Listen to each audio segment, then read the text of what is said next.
Hey everyone, it's me again, Brittany, and I'm here today to do kind of a different video, but one that I'm still really excited about. Obviously, I got in the spirit for it because it is Halloween time, and how could I not kind of dress up as the theme of this video? So first and foremost, thank you so much to Disney Book Group for sponsoring this video.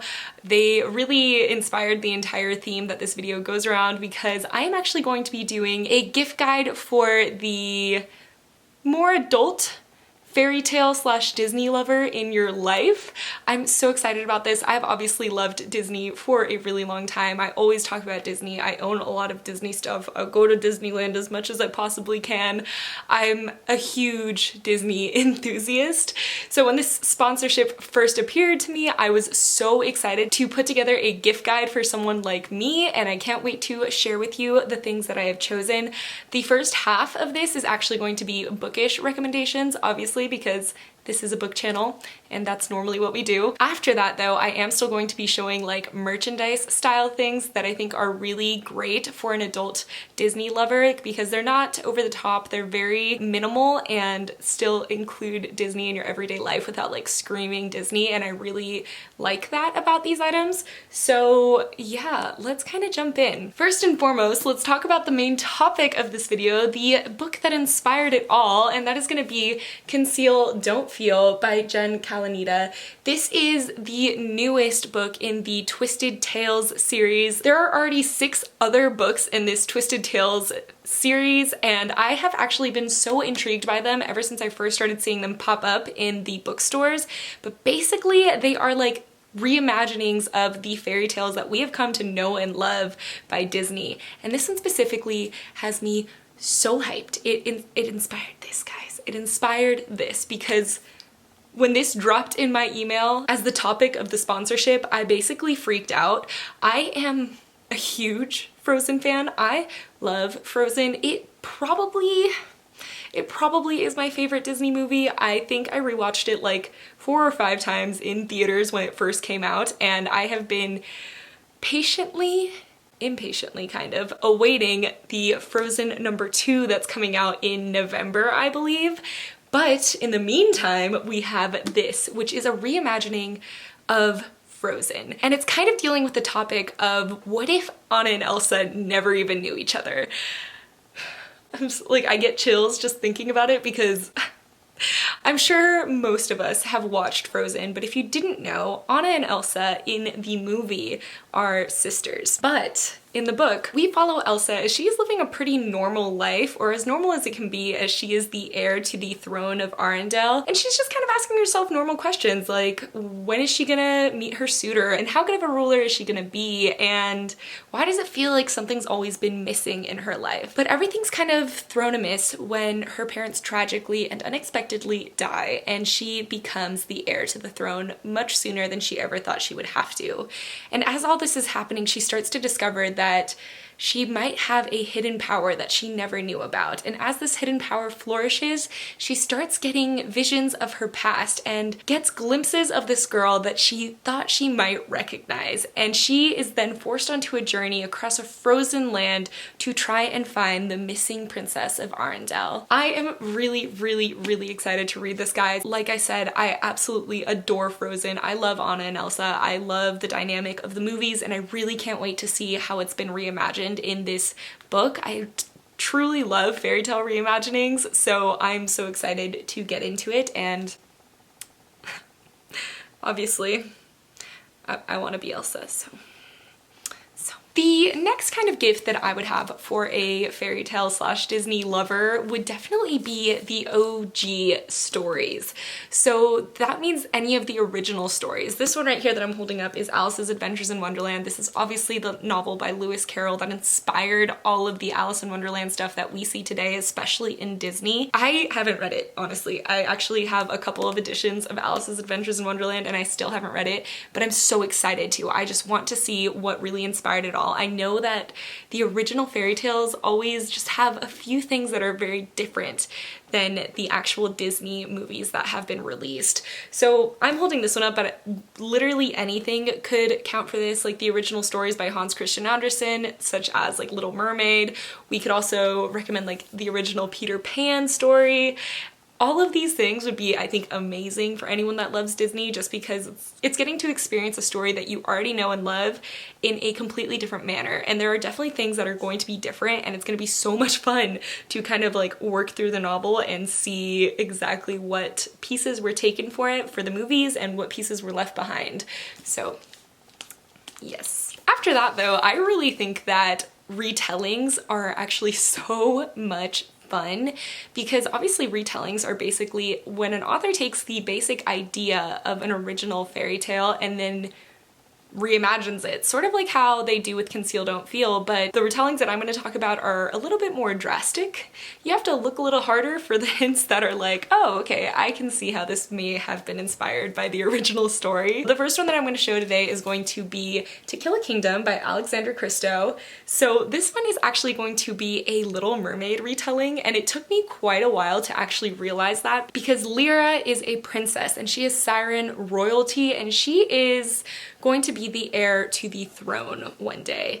And in this world, sirens are brutal. They hate humans, and they rule over all the sea life, not just sirens. They rule over mermaids and mermen, which are quite different than sirens are. But in this world, they don't just seduce humans and drown them, they steal their hearts, because hearts are the only thing that the sirens might love more than the ocean. But when Lyra is forced to kill one of her own, her mother actually turns her into a human, the one thing that she hates most in the world, and sends her up to the land to try and steal the heart of Prince Elian. And if she is unable to do this, then she is going to be trapped as a human forever. While Prince Elian is a privateer, he's a prince and he loves the ocean, and the only thing he hates about the ocean is the fact that sirens keep killing everyone off.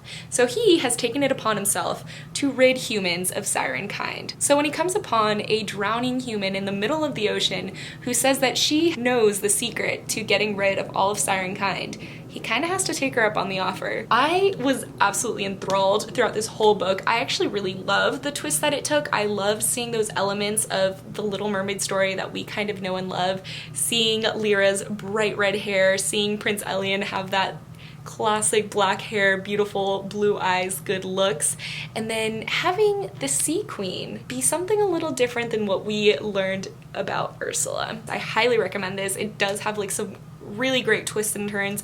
Lyra is such an amazing main character. She is brutal and fierce, and she does not give up on what she wants, no matter what, no matter the consequences, while Prince Elian is still stubborn and brutal and is willing to do whatever it takes, but in a very different way than Lyra. The next set of retellings that I have to offer you guys are gonna be the Lunar Chronicles, with Cinder being the first book. These are 4 books that were written by Marissa Meyer. They definitely take a twist in each book of classic fairy tales that we know and love.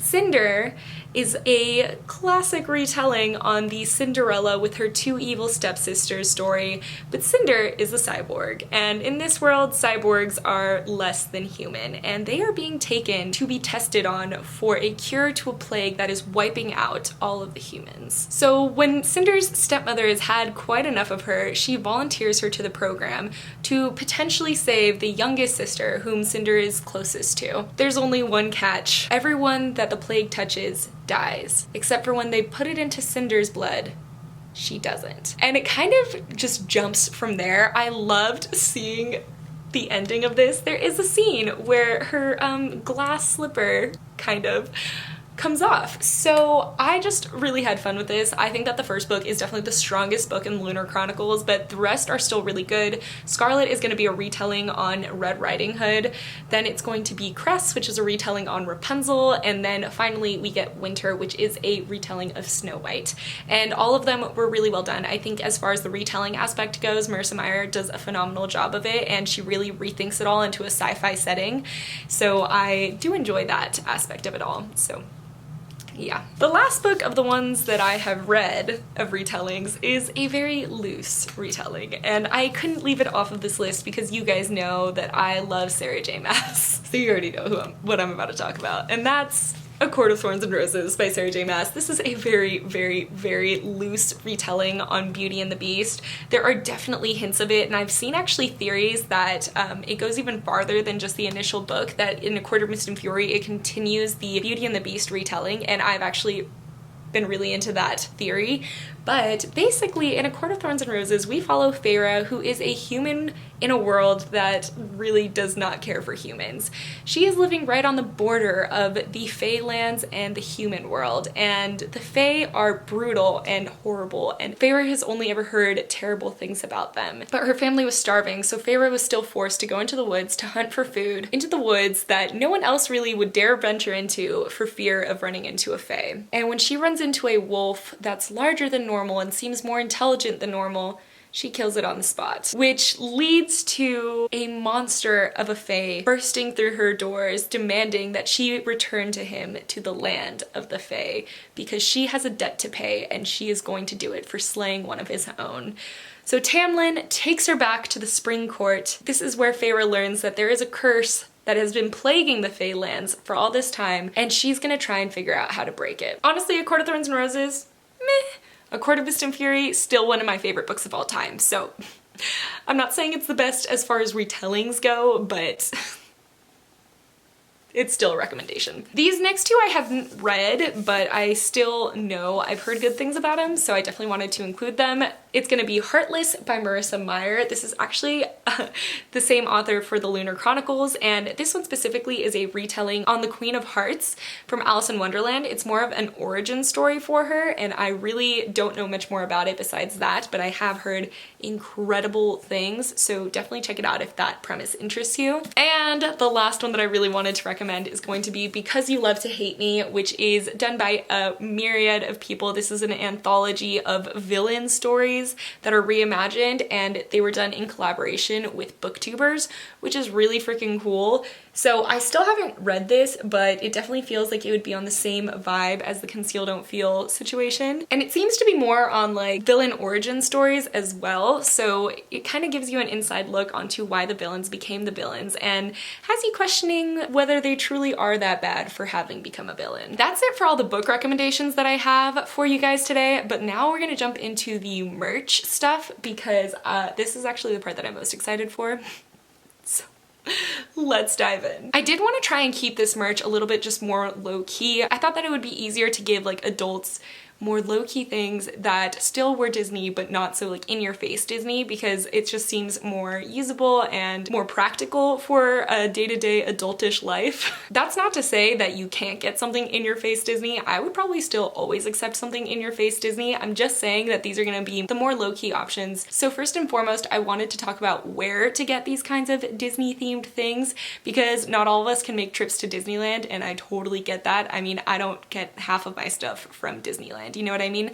So the main places that I really like to check out for Disney stuff that is at a better price and much closer to me than, you know, Disneyland is gonna be Hot Topic, obviously. I think everyone knows that Hot Topic sells a lot of fandom related stuff, including Disney, but a big one that I have noticed having a much wider variety, so if you're able to go into a store near you, or even just check the online store was really nice when I checked it out, is gonna be Box Lunch. This is a very awesome, like, fandom nerdy store, and I have a great time every single time I go in there, but there's only like one near me, so it's always a trek. But they have tons and tons and tons of Disney related stuff, so definitely check them out if you're ever trying to get something Disney related for the Disney lovers in your life. How many times have I said Disney? Take a shot. So one of the things that is sold both at Hot Topic and at Box Lunch and at Disneyland is gonna be Loungefly. Now this is a kind of backpack wallet style purse company that has really risen recently. This one specifically I got from Disneyland, but when I went into Hot Topic and into Box Lunch, there were just such large displays of it. I'll post pictures, there was just a lot. And one of the pictures was actually also from Attic Salt, so if you're able to go there, they also tend to have a lot of Disney stuff. I really like Loungefly. I think that these are really cute and wearable items, especially if you just want to get like these miniature backpacks. I think that backpacks are like so much more fun than carrying around a purse, so I've been really into them, and I love all the options that you can get with the Loungefly. There are like the old school Disney, like Lady and the Tramp, or you can get things like Lilo and Stitch. Right now they even have Maleficent stuff because of the Halloween season. There's Haunted Mansion items. There's Marvel items. I really love the variety that Loungefly offers, and they are really quality products. And then if you didn't want something like as large as a backpack, they do have really cute small wallet options. I've always liked just like card holder wallets, not like big bulky ones, and they have tons as far as those go. The next thing that I'm going to definitely recommend to give as a gift is going to be mugs. I think mugs is like the #1 awesome adult thing. Like, this is the thing that adults just go crazy about, because we all drink either tea or coffee in the morning, we're all very tired, and we all want really cute mugs to do it out of. So why not make it a Disney mug? I know I have a ton. This one specifically is actually from Disneyland. It has like the World of Color California Adventure stuff going on with it. And then this one also is from Disneyland. It is going to be like a heat temperature, like it changes with the heat kind of mug, and it's a Nightmare Before Christmas mug because it's spooky season, and I definitely wanted to show that off. But you definitely don't have to go to Disneyland to get these mugs. I know that I was given this as a gift, and it's actually from Hot Topic, and it's just a really cute like novelty one. I don't actually drink anything out of this. It's shaped a little too weird for it, but it has a little spoon, it has Stitch, and they just sit so cute, and they're really great decoration even if I don't drink out of them. Or you can even make a day out of it with the Disney lover in your life and actually go to a pottery shop and paint ones yourself. This one my dad actually painted for me when we went for my birthday one year, and it's Maui from Moana. And this one I actually painted with one of my best friends. She is a huge Disney lover and she also loves to paint. So we went to a pottery shop and we painted our own mugs, and this one's like Lilo and Stitch, and I wrote the quote. These are so much fun and they're so special, and it's definitely a great idea to just go and make it yourself with your friends, and that way they can make it even more customized. But obviously mugs are sold like quite literally everywhere, so that is going to be one of the easiest things to give as a gift to anyone in your life that likes Disney, so that is going to be like my best recommendation. So this part is going to be kind of like the knick-knacky section. I am just going to like show you really small items that aren't going to be very expensive and that are going to add like a little touch of Disney to whoever's life you're giving them to, and I think they're just like really good for that kind of stuff. Next thing that I definitely want to talk about though is going to be enamel pins. I love enamel pins. You guys know I am a huge fan of enamel pins. I have a ton from Disney. I'll post like a little video right now, and I always collect them when I'm in Disneyland, but I've actually recently learned that you don't have to buy them in Disneyland. You can either buy it like on a website, or when I was in Box Lunch today, they had their own versions of them, and they had their own like cute little Disneyland enamel pins or Disney style enamel pins. And I think these are really cool. They're very small, they're not like bulky, they're at a good price as well. So it's just a nice little knickknack to give as well as something else, or maybe just on its own, just as like, hey, I love you, here's an enamel pin. And I know at least I would really appreciate it. And even people that don't collect enamel pins still seem to really like them, because you can always just like put it onto your backpack or put it on a jean jacket, or go a little crazy and get a huge corkboard and buy as many as you can because you really love them and now you don't know how to stop.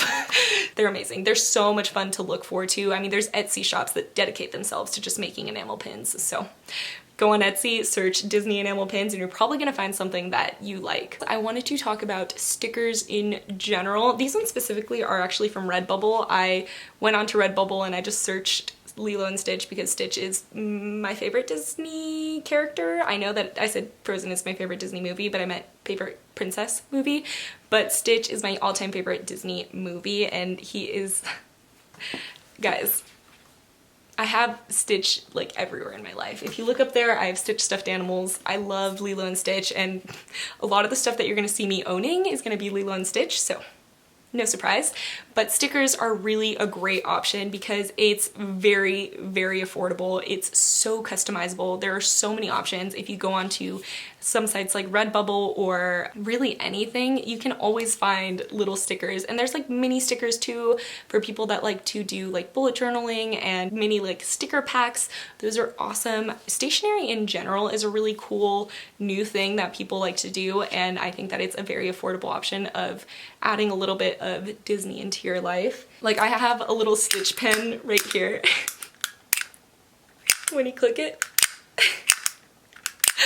it's just so cute. But like having little things like this, or like a pencil pouch, or even just like some cute little post-it notes are really great ideas. I mean, you still get to like just have that little bit of fairy tale in your life without just spending a lot of money on it, because honestly stationery is such an affordable option for a lot of people. So you could easily just make like a little like cute basket of just stationery goods for someone that likes to bullet journal or does a lot of planning. They would totally love something like that. Sort of on the same strain as stationery, not really though, but puzzles. I am a huge puzzle fan. I think that puzzles are a lot of fun, and these ones specifically are stunning.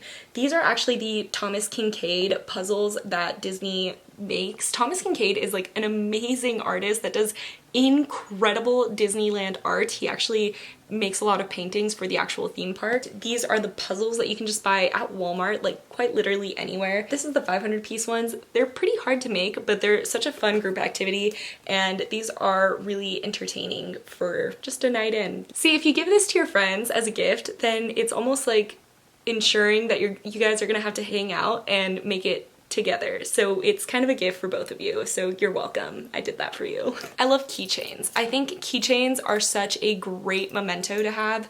Either if you're going to Disneyland and you're wanting to get something for someone in your life that loves Disney, a keychain is so affordable and people normally will use them. I mean, I have keychains from a million years ago. These are all old little like car keys that I have. These little Funko ones I think are adorable. They sell these at Hot Topic and at Box Lunch as well, and there's just tons of little Disney characters in their Funko form, but on a keychain. I actually had him on my keychain for the longest time, but he kind of broke from me using him for so long, so now I keep him off and he just sits on my bookshelf. And I also think that pop sockets are a really cute gift. I mean, phone cases are too, but phone cases can tend to be a little bit expensive, while pop sockets can run for like $10. I saw a ton of really cute ones again at Box Lunch. I didn't see them as much at Hot Topic. Box Lunch just has a bigger store for me, but both of the online stores obviously have the full stock of whatever you're gonna see in the store. So check them out if you are in the market for a good pop socket for someone you love. And kind of one of the last things that I wanted to talk about is makeup. There are so many makeup brands that actually make Disney related stuff. One of the ones that I really like is gonna be ColourPop. They're gonna be a very inexpensive makeup brand. They have a really cute Disney line and I'm really fond of it. So if you have a makeup lover in your life that also loves Disney, that's gonna be a really great idea for them, and I would definitely check out all those stuff because they have like eyeshadows, they have lip glosses, they have lipsticks, they got it all. All right, that's gonna kind of be it for my gift guide. I feel like it was definitely all over the place, but I just get so excited about Disney, you guys. I love Disney stuff and I love gushing about Disney stuff, and I'm so excited to be able to kind of give you a little gift guide. I know that we're still in October and it's still spooky season, so we're gonna ignore that, but just know that as the coming months come and as Christmas gets closer, you now have this gift guide if you ever need it. So that's really gonna be it for this video today, guys. I just wanted to remind you that if you do wanna get your own copy of Conceal, Don't Feel for this spooky season, it is actually already out in stores. I believe that it came out October 1st, so you're able to pick up your own copy if you want to. And there actually are, I believe, 2 more books coming out in the series this coming spring, so if you are a fan of them, or if you discover that you absolutely adore this twist on fairy tales that you know and love, then just look out for those because they're gonna be coming along soon. So thank you guys so much for watching, and I will see you in my next one. Goodbye!